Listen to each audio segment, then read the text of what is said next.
Tonight, Alistair Begg and I get to ask Sinclair Ferguson anything we want to. And last year was the 50th anniversary of Sinclair's ordination to the gospel ministry. And so we have an opportunity to talk about 50 years of pastoral ministry.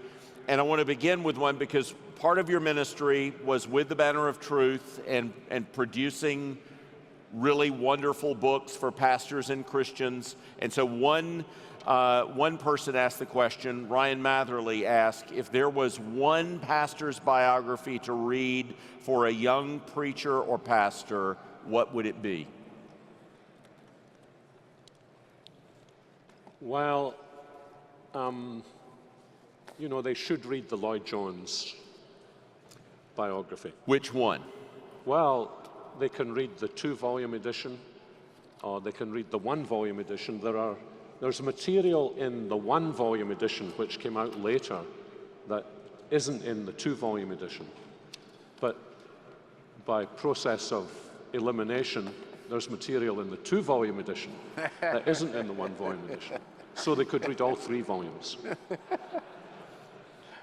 And it's always better to read 3 than 2. I think, too, that more recently they published the biography of the father of William Chalmers Burns. And he had a much more normal, ordinary, settled pastoral ministry that in many ways probably connects more to the experience of most pastors. That would be, I mean, I know it's Scottish, but it would be very helpful.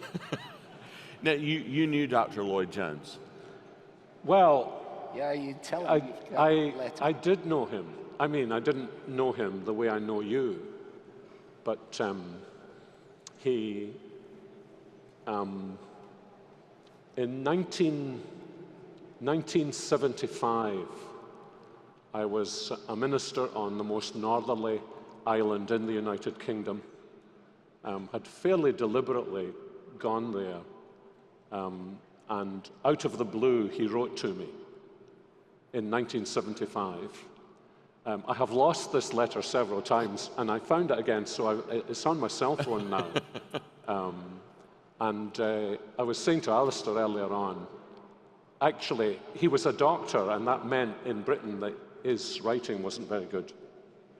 And I could read 1 or 2 statements, and I turned the letter over, and I couldn't really read the signature, and I honestly thought I had got a letter from a crank. And then there was another letter in the same mail, and I kind of made a connection from the second letter to Dr. Lloyd Jones' letter. And I mean, I could not have been further away from him and still been in the United Kingdom. And I guess I was 27 at the time. And that was a real indication to me. I don't suppose so much at the time, but later on I realized what an interest and concern he had for the ministry of the gospel in the future and beyond his own life. And, you know, Alistair and I could spend the rest of this session telling Dr. Lloyd Jones stories. What's your favorite Dr. Lloyd Jones story, Alistair? Well, I wasn't present for this one, but my doctor in Yorkshire, a fellow called Kingsley Reid, he has a brother called Stuart Reid. And Stuart Reid was a veterinary doctor, but went into the ministry. And he was also a great mimic. And Lloyd Jones was preaching in Bradford and was given hospitality in the home of the doctor, Kingsley. And Kingsley had his brother up from London, and he was present that evening. And as the evening went on, as Kingsley got a little bolder, and he eventually said, you know, Doctor, my brother here, Stuart, he's very good at mimicking you. And the doctor said, I don't know if I want to see that. You know? He said, oh no, you'll love it, you'll love it. And so he was able to, you know, he knew some of his sermons, And he was able to do it, and apparently did a wonderful way. And that Lloyd Jones laughed uproariously. He thought it was terrific. The other thing I say about Lloyd Jones, anecdotally, is when I met with his daughter in Cambridge some years ago after Clements had imploded, and we were talking about different things, but I said, what was he like on Sunday night when he came home? And she said he liked to read, and he liked to read something that was easy to read, and he would like me often just to sit on his lap while he read. He was very warm, he was very tired, and very compassionate. If you get the second, the 2-volume thing, you need to do what Ian Murray says in the introduction, and that is, he says, read the appendices to this before you read the second volume. And it is quite remarkable because what you have at the back there are his letters to his wife.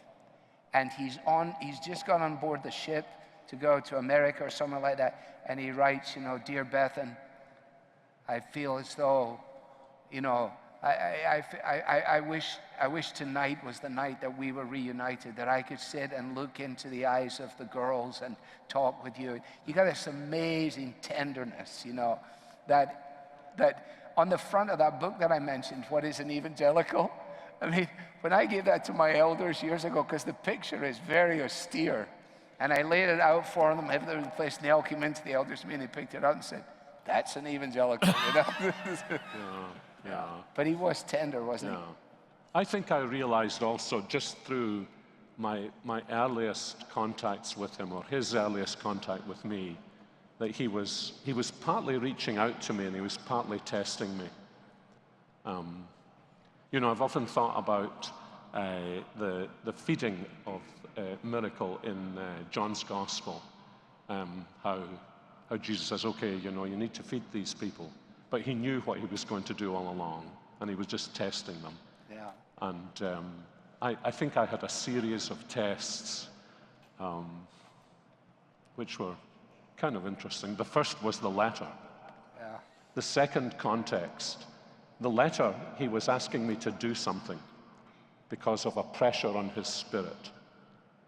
And I declined, but I was like 1,000 miles away. The next time was probably about 18 months later, and he phoned me on a Saturday night. And we just had 2 boys then, I think they were 5 and 4. They were down at the far end of the room. Dorothy was making a kind of boys' tea of bacon and egg and sausage and chips and all the rest of it. And the phone suddenly rang. And I heard this voice, Martin Lloyd Jones calling in from London. And I'm, shh, Yeah. Dr. Lloyd Jones. So he asked me to do something. And then he said, I'll call back for your answer on Monday evening. So that was a miserable weekend because I knew I was going to say no to him again. And then the third time I was asked to go and speak at a conference in Wales, a ministers' conference, and I naively accepted the invitation, not realizing that he was behind the invitation and he was the other main speaker. And he would be sitting right there in front of me. No pressure. Which was, I think, when I learned that I needed to preach before the face of God and not before the face of Dr. Lloyd Jones. Now you know what I feel like when you're sitting there. It was, That's exactly the same feeling. Okay. but he was like that to us, wasn't he, Alistair? Yeah. Not somebody we really knew, No. but he was just one of those figures that provided a point of reference, a kind of lighthouse, a stabilizing influence. And we lived in a day, we're still alive in a day, but we grew up. I mean, he has always looked like this, and I've always looked like this, but they're not all that many years apart. And we grew up in an era when there just were people like that who influenced us, not necessarily because we knew them well, right, but because they took an interest in us, right, and invested themselves in us. I met him only once when he came to a Glasgow Evangelistic Society meeting in the tent hall, and Lloyd Jones hated choirs. He could not stand them, and he didn't like drafts. He didn't like if it was cold, like if he was up here. And so he came onto the platform wearing an overcoat. He had his overcoat on. And what made it even worse, there was a guy called Fitzpatrick who had a moment or two of leadership. He proceeded to arrive looking like Rod Stewart. He had a Royal Stewart suit on and proceeded to introduce Lloyd Jones like he was one of Lloyd Jones's great friends. And it was a mystery to me that he managed to pull that off. He took his coat off and came up very slowly, and the blooming choir had been singing. I knew that had really upset him horribly. But he still then I met him afterwards. He had a black hat on, and he had neck gloves, black neck gloves, like I don't know what he was doing, but he shook hands with the gloves. He said, "So pleased to meet you." I only had one letter from him, which was declining an invitation. So one of these nights in this place, the Tent Hall, which was the largest auditorium in Glasgow, he was supposed to be coming, and he was ill, and it was Alec Murdoch who organized the thing. Yeah. Interestingly, a man he went on holiday with, and this man who went on holiday with him told me that the day he discovered dispensationalist theology was like a new conversion to him. Oh, really? And just an interesting illustration of what Alistair was saying. I mean, he was rigorous in his doctrine, but he was very Catholic in his spirit. Right. So he was sick, and he told this man, "Tell Sinclair Ferguson to stand in for me." So, Oh, you did? I was still in my 20s. Were you the Tron then?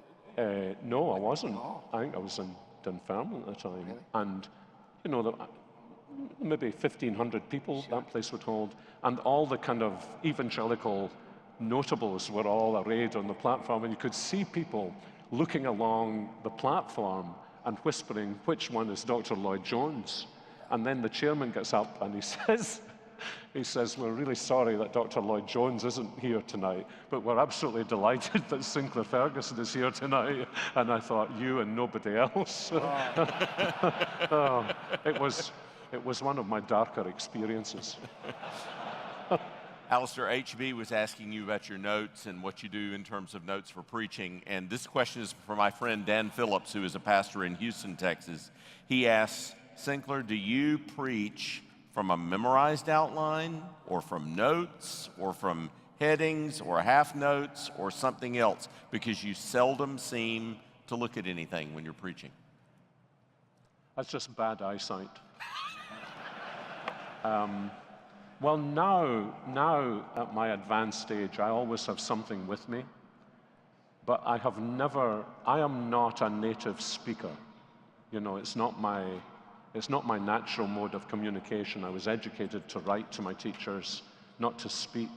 I've always found speech much more difficult.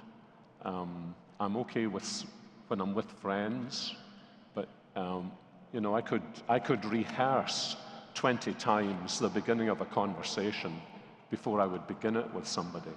So, you know, I have all kinds of psychological problems.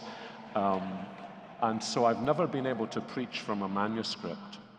And so I've never worked with anything except for funeral addresses, which I started to manuscript, partly to keep myself within bounds, and also because it was in days before people would even dream of recording that. And somebody would say, you know, I wish I could have taken in more that you said.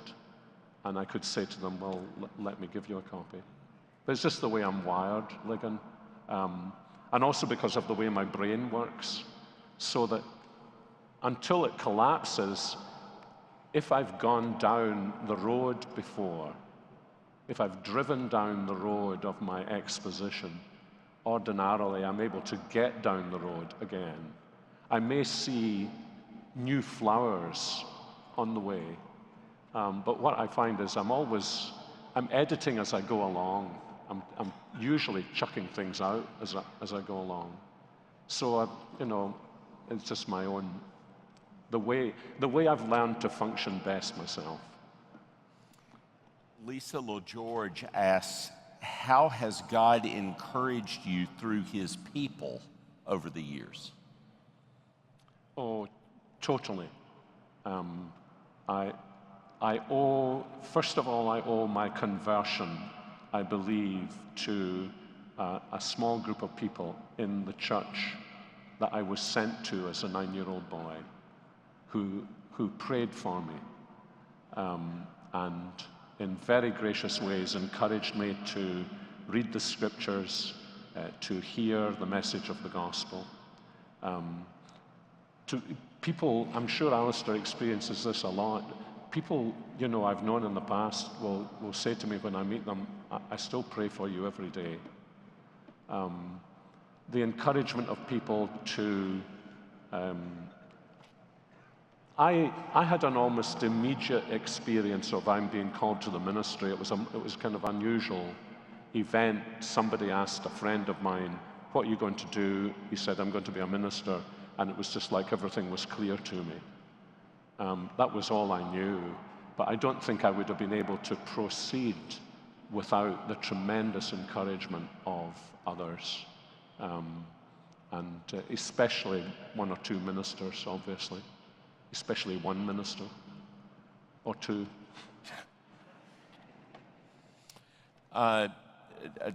A few months ago, Charlie Wingard, who teaches at RTS Jackson, has been in the ministry for many decades, was asked by somebody, if you had a do-over, you know, is there anything that you would go back and change? And he immediately responded by saying, well, you know, we don't have do-overs.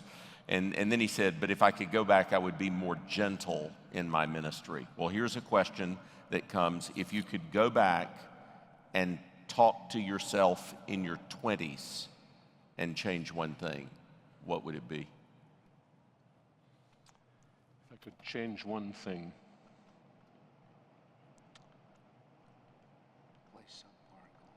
Do you know, this comes out of experience of, you know, of preaching around when I was in seminary or speaking at conferences, that, you know, I would never go away from a conference without feeling if I knew the scriptures better, I would have been more useful. Not just in terms of, you know, have I read through the scriptures, do I understand the doctrine, but in that kind of old Puritan sense of, do I understand well enough how these scriptures work into people's lives and all their diverse situations? And although, you know, I have studied the scriptures, I think I would urge upon myself to study them more.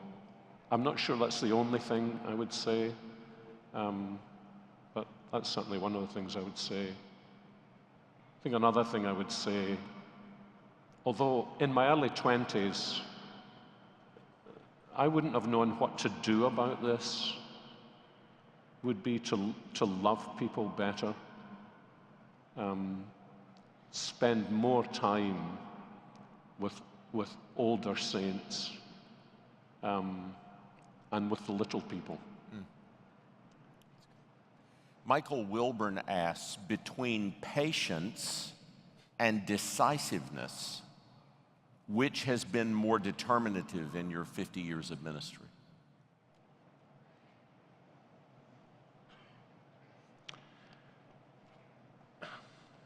Probably patience. What do you think?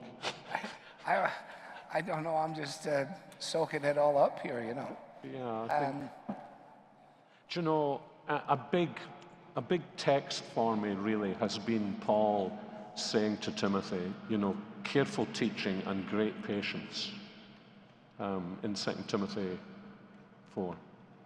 That has struck me at the beginning of ministry.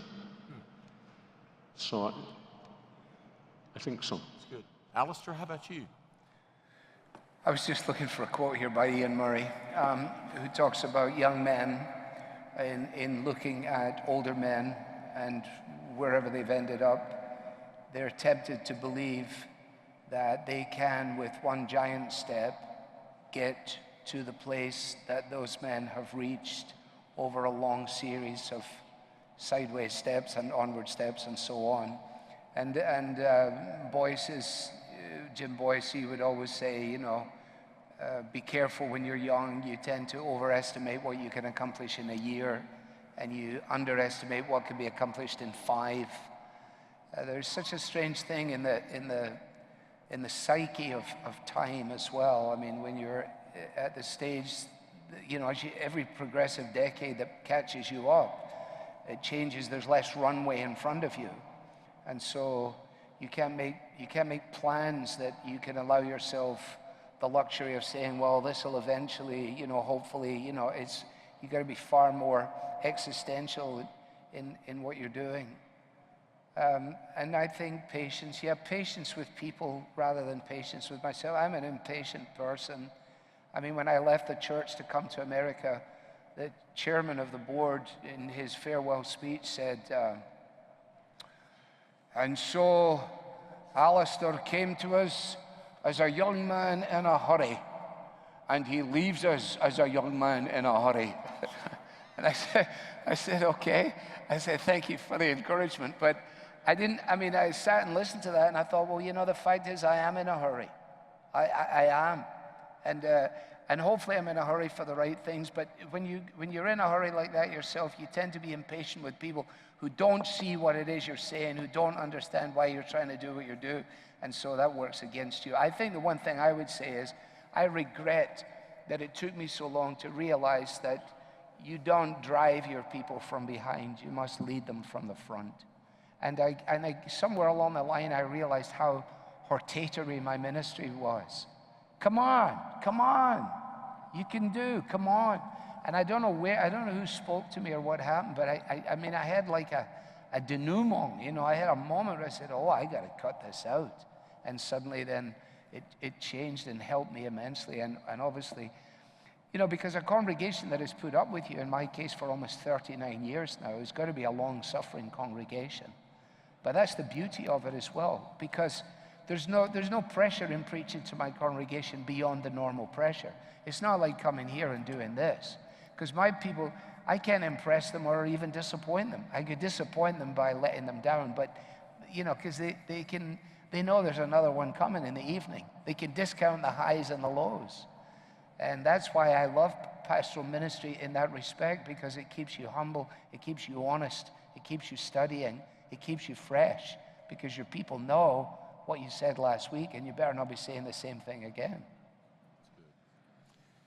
Eric Landry, who's a pastor in Austin, Texas, and who edited Modern Reformation magazine for a number of years, asked this question: what lessons did you learn from your biggest mistake or failure?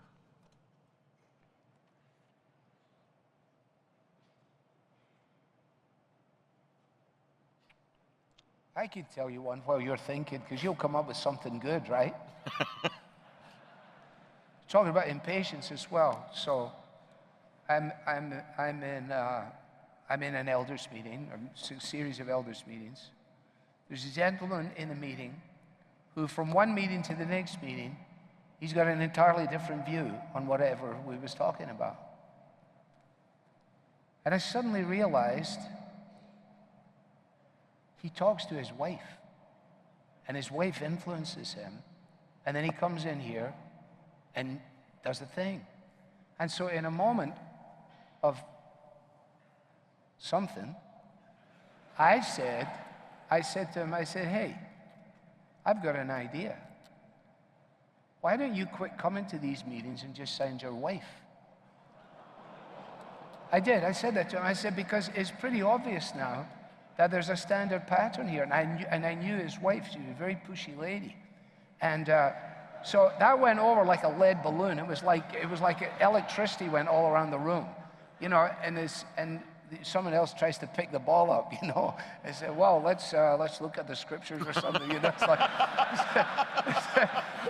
And so I went home. I wasn't proud of myself, but I was, you know, I'm a bad person. And so one of the elders was a fighter pilot in Vietnam. He was a Texan. And the following morning, on the phone, I get this call. Alistair, yeah. This is Bill. Hi, Bill. what you did last night was dreadful. He said, you know, even if there was a modicum of truth in what you said it in the wrong way, you said it at the wrong time, and you should never do that in front of a group of people. If you got something to say it that way. I'm holding the phone, I'm thinking, shut up, you know, in a very Christian way, right? So he says, here's what you're going to do. He didn't ask. He says, here's what you're going to do. You're going to phone him. You're going to apologize to him. And you're going to phone me up when you've done it. I put the phone down. That was a crisis moment. Because he's the same guy who told me on another occasion, this same guy said, you know, I can do what you do. I said, what is it I do?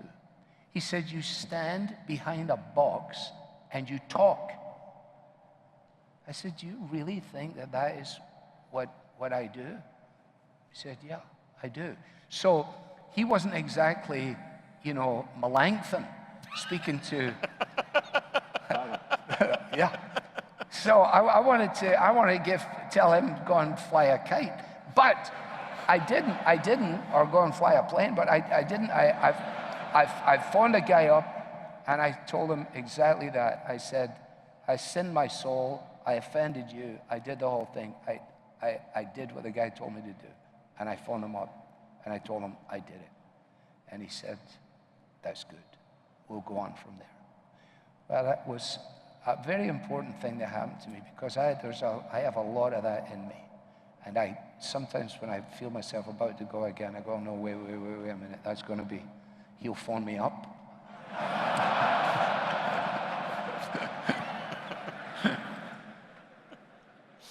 I think Alistair's sins can count double for mine. He's having a hard time finding something. It's like he said, did you ever do anything when you were naughty? You know, he's like, yeah, I once spat on the pavement.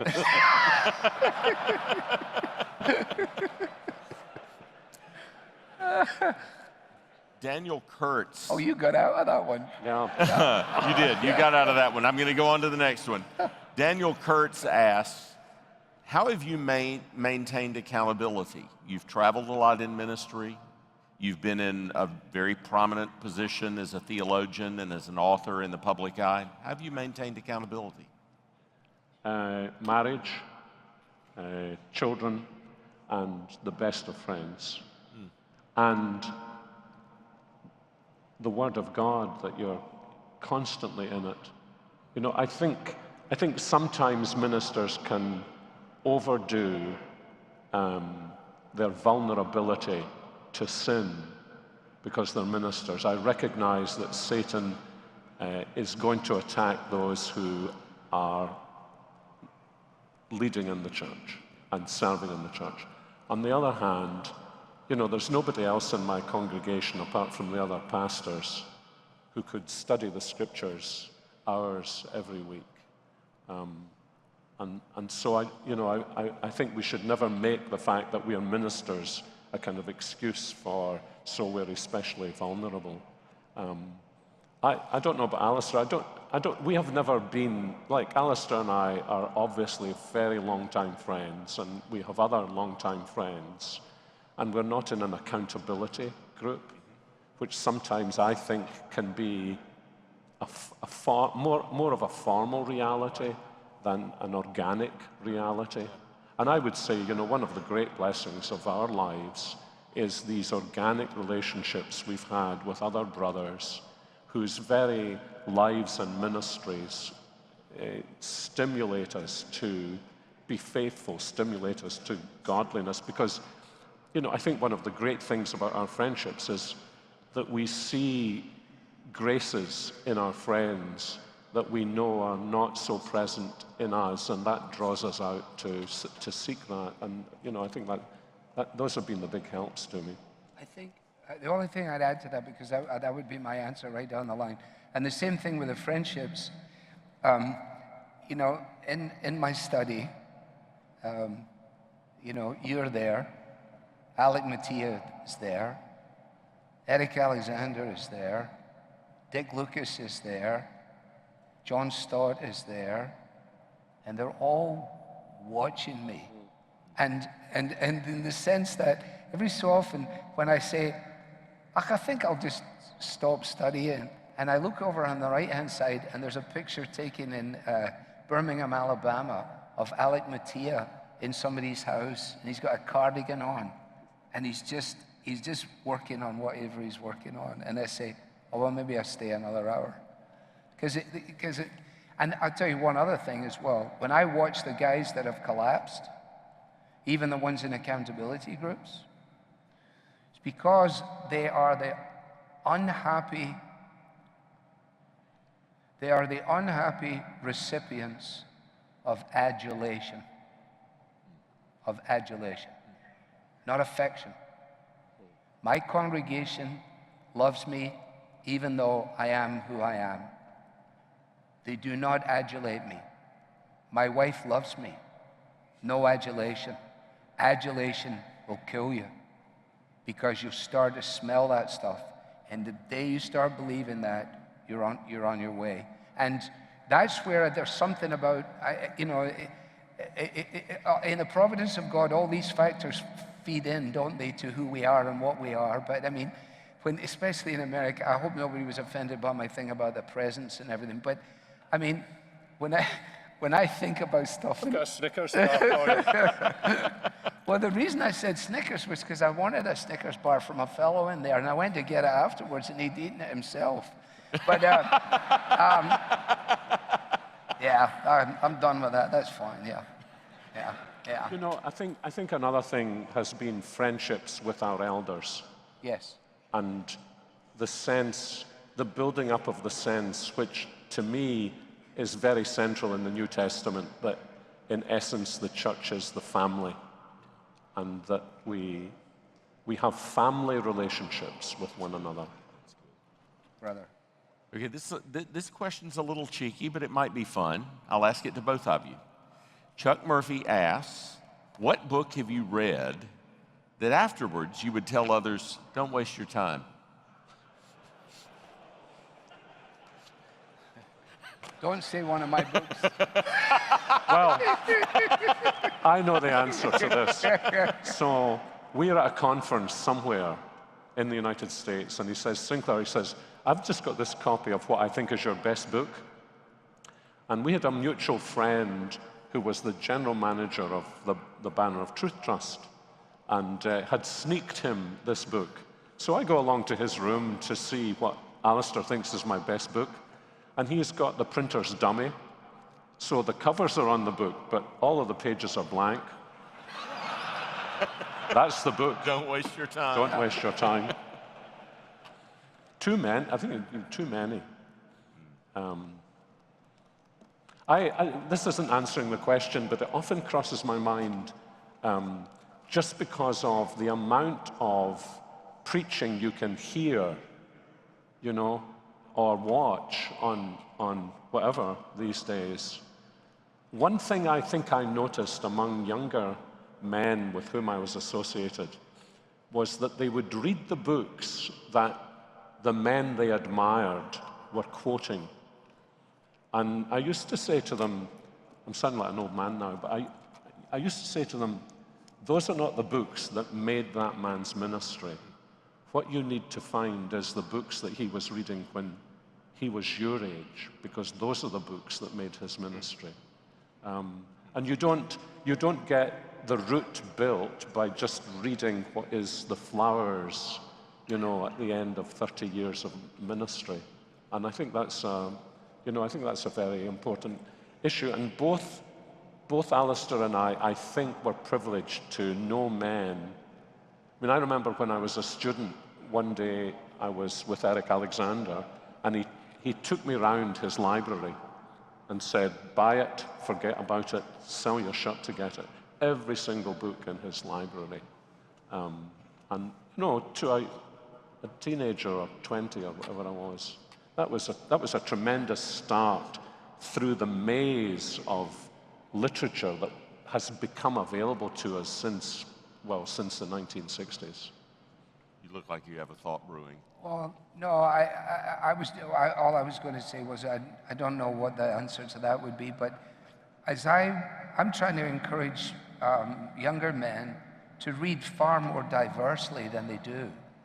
Part of the ability, I mean, you learn to speak by reading, and the kind of literature that you read gives you syntax, it gives you forms of expression, and as I listen to some guys speaking, not that I'm suggesting I've managed this, but it seems pretty clear to me that they don't really read very much. They're not enriched by it. They're not reading for the pure, unadorned joy of the experience. So, for example, you know, I read biography all the time, but I read years ago, I read Hitch 22, you know, because Christopher Hitchens was my favorite atheist. And, you know, when you read that guy, it's amazing. For example, you know, talking about friendship, this is in the book after he's been diagnosed with cancer and he knows that there's no way back. My chief consolation in this year of living dyingly has been the presence of friends, the presence of friends. For me to remember friendship is to recall those conversations that it seemed a sin to break off, the ones that made the sacrifice of the following day a trivial one. And then, you know, with his education, he says that was the way that Callimachus chose to remember his beloved Heraclitus. They told me, Heraclitus, they told me you were dead. They brought me bitter news to hear and bitter tears to shed. I wept when I remembered how often you and I had tired the sun with talking and sent him down the sky. You know, and the pathos that is in that, but you know, because the sort of brazen, the way in which he presented himself, but you know, behind that big veneer, there's somebody made in the image of God that is in rebellion against God, you know, and he's fighting against the only answer. Yeah. So I would just say, you know, read other stuff. Quit reading all these books out there on the bookshelf. Ben's my friend. Yeah. I just have the impression that, and I don't know whether it's in the educational system now, in the English-speaking world, that people are much more encouraged to talk and to speak, but they're not necessarily encouraged to read and to learn about words and how they work and how you speak well. And there's a huge difference. So, you know, often men will come to seminary believing they've been called into the ministry, and one of the signs is they do not find it difficult to speak. But then you discover they actually do find it difficult to speak well because they don't have a vocabulary, they don't have the categories with which they can speak well and which they can draw on while they're standing on their feet and preaching. And that's the importance of reading. He's a much better reader than I am, actually. I don't think so. We've mentioned Eric Alexander several times. You served with Eric at the Trine. Alistair and I have also benefited from his ministry. Will there be a bio of Eric at some point? No? I don't think so. He won't let it happen. I wouldn't think so. No. So, actually, I was thinking about him today, you know. I was thinking that, you know, whoever, quotes, managed this last, you know, 10 or 15 years,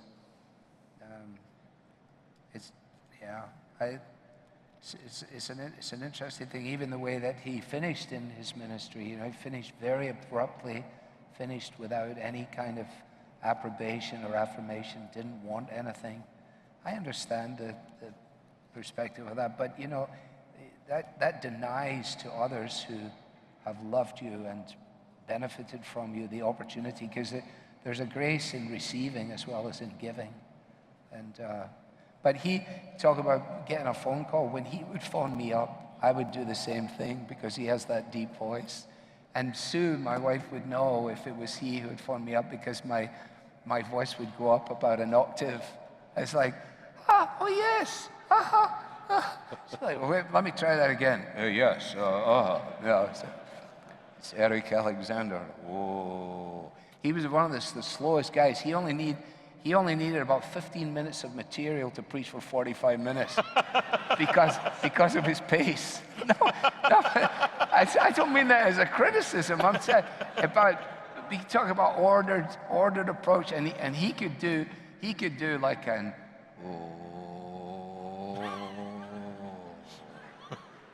I mean, it's like, wow, that was good. I love that. You know, that was so.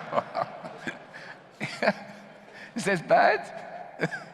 Well, let me tell you an Eric story. So, I was the assistant to a very famous Keswick preacher, and he belonged to the era when ministers would write cards to people, and he always signed them GBD, and he was very tolerant of me. And I mean, one of my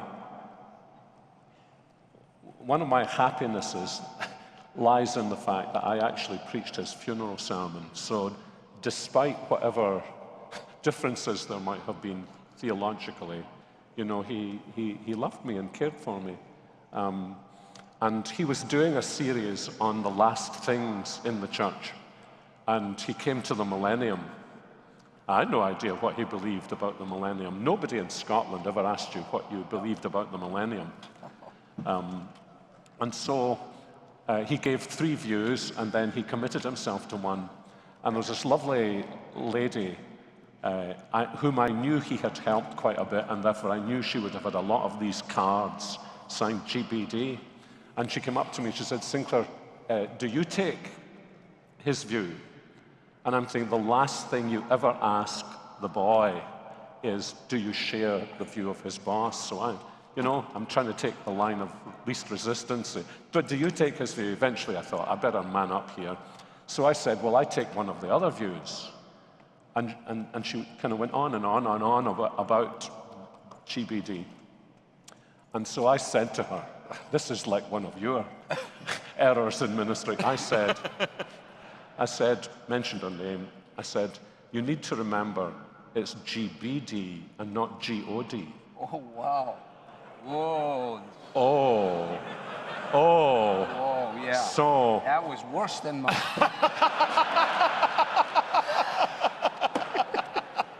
Eric comes onto the phone the next week. And, usually it would be, hello, Sinclair, it's Eric here. So I pick up the phone and I hear Eric's rich tone saying, I've just been hearing about your finest pastoral moment. And she'd gone and told my boss. Oh. And, he never mentioned it to me. I mean, I was a mess. I was 23 and a mess. That was good. Change of subject. Wilson Shirley, a young preacher friend of mine, asked, is there one thing that you have done consistently over your years of preparation for preaching besides prayer? One thing that you've done consistently in your preparation for preaching? I think a really big thing to me has been trying to discover the logic of the passage. And I think that may be the thing that I work most on and have. And I think that began to happen because I realized I was wired in a certain way. The one thing that William Still ever said to me by way of caution was, you will need to be careful about your relentlessness. And I think I realized I needed to find a way of dealing with this, whatever it was. I mean, it didn't feel relentless to me, but obviously he picked this up, this relentlessness. It wasn't I don't think it was a guerrilla type thing. I think it was purely intellectual. And I think it was then I started thinking, if I can just get back to the basic logic of what is going on here, it will help me try to simplify what I'm doing. Now, I mean, I could never do what Alistair does. And nor should you. No, well, It's painful doing it. but I think given the way I am put together, this has been a big help to me to try and engage in a way that I'm able to pick the logic out in such a way that if I can unfold that logic, then new believers will be able to catch on to it, and mature believers should be able to feed on it. And I think that's, it's just such an important thing in ministry that It's not just you're always doing important, that. it's fantastic. I mean, the proof of that is actually in your children's books. In the books that you've written for children, frankly, the average young guy here ought to buy all your children's books. And the layout of the gospel and the progression of thought to be understood by a child's mind is the product of your ability to do what you've just identified as doing. And for lesser mortals, myself being specimen A, I don't see that the way you see it, and therefore I need you to see that, and so that you can help me, because it's a peculiar ability, and it has a lot to do just with your brain power. That quite honestly, this guy has got like a size 18 brain. The average size of brain is, in my group, is around a 4.5. And so we need guys to be able to do that so that we can, get it and massage it a little bit and relay it in the way that God has gifted us. But those are, this is very, very... Really is true. If you go to the Christian Focus table at the bookstore and get big book of questions and answers about God, big book of questions and answers about Jesus, any of the children's books are superb for exactly that. You can preach for 6 months Absolutely. out of those books. Absolutely. Trust me, I've done it. Michael Goff asked the question, you've seen many shifts in culture and in theology in the last 50 years of your ministry. What are 3 important issues in the global Protestant church that you think the next Sinclair Ferguson is going to have to address in the next 50 years? I'm not capable of answering that, Ligon. No. Okay. No. Can you answer that, Alistair? No, but I mean, that's the book you held up, Strange New World, by Carl. Yeah. Doing that. That's his kind of thing. I think he, both in historical survey and in applying it immediately to the context and then looking down the road a wee bit, I think he does have answers to that. I think the one thing I would say, Ligon, is as ministers, we can very easily get caught up with, if I can put it this way, here's a sect, let me read a book on the sect, and get the young people to read the book on the sect. And I think one of the great things about basically our Reformed tradition was they were much better at helping their people to understand what the gospel is and how the gospel works. And when they were equipped with that, then they were able to negotiate whatever came over the horizon. Because you live as long as we have, and you see, it almost seems that history is cyclical. It appears in varied manifestations.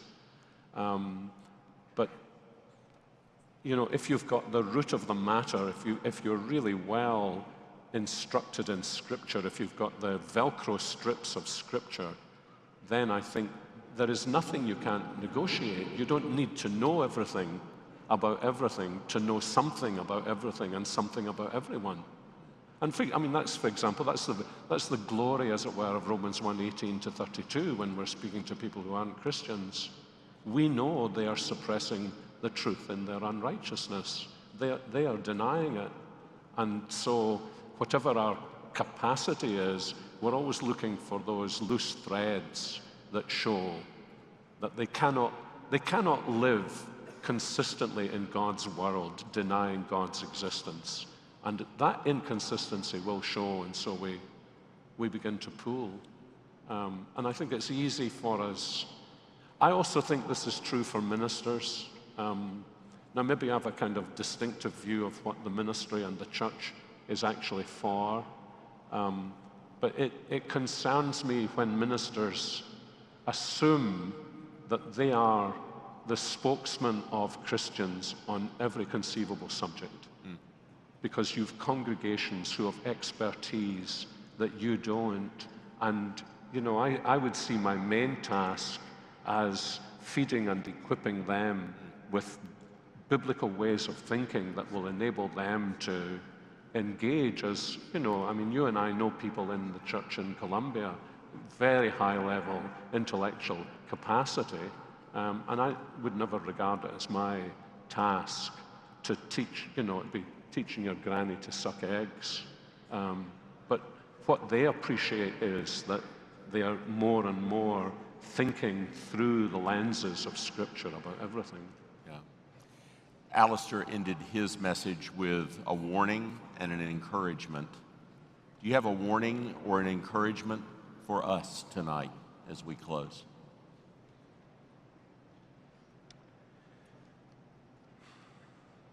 I think the warning is always Paul's warnings. On the one hand, there will be wolves that will arise, and we need to be able to discern their presence. And I think the other thing is, you know, when you've been in ministry and lived the Christian life the length of time we have, every 10 years you see another diversion to take a quicker way to fruitfulness. And there is no quick way to fruitfulness. It's always, you know, Alistair's conference is called The Basics. And it's always building up the strength of the basics and coming to know God. And in our preaching, not to be diverted from the pressures that are brought to bear upon us, that this isn't cutting the mustard. I mean, think of Paul's words to Timothy. So people aren't going to listen to you preaching. What do? Well, you preach. You preach better.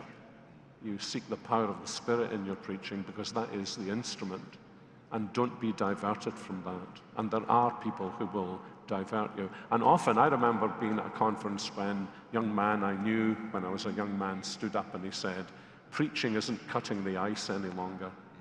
And I thought, I don't think I would have minded that sentence so much if you had said, my preaching isn't cutting the ice. Because the true preaching of the Word of God in the power of the Spirit does cut the ice. Thank you both. Thank you so much.